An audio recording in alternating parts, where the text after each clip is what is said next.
Jornalista Belton Almeida, para finalizar o nosso bate-papo político? Para a gente finalizar, vamos falar o seguinte, eu tinha chamado aqui dizendo que nós temos duas pesquisas quentinhas que saíram aí no forno sobre a avaliação do governo do presidente Lula e também dele. Duas pesquisas, uma feita pelo IPEC, que é aquele antigo Ibope, e outra feita pelo Datafolha. Bom, as duas não são exatamente boas para o governo e também para a avaliação pessoal do presidente, tá? No percentual, por exemplo, perguntado pelo IPEC, Luziano, os participantes da pesquisa colocaram o seguinte: 25% diz que considera o governo, né, a gestão do presidente Lula como ruim ou péssima, né? Isso pulou de 25% em setembro para 30% nessa pesquisa agora, ou seja, é uma variação que está muito acima daquela margem de erro de 2 pontos percentuais. Então, você percebe claramente que há uma avaliação negativa do eleitor que não ficou naquela chamada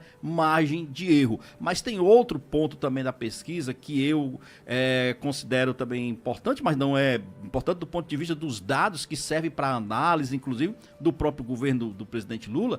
Essa vem do Datafolha, por exemplo. A pesquisa do Datafolha aponta que 40% dos brasileiros dizem nunca confiar nas falas do presidente Lula. É um número que realmente precisa ser bem avaliado, levado em consideração. De acordo com esse levantamento, 35% dizem que só acredita às vezes, enquanto 24% declaram sempre confiar nas declarações do presidente Lula. E o Datafolha, ele praticamente repetiu os dados, a pesquisa que ele detectou, ele praticamente repetiu, Luziano, os dados da pesquisa de setembro, né, a última que foi realizada na realidade.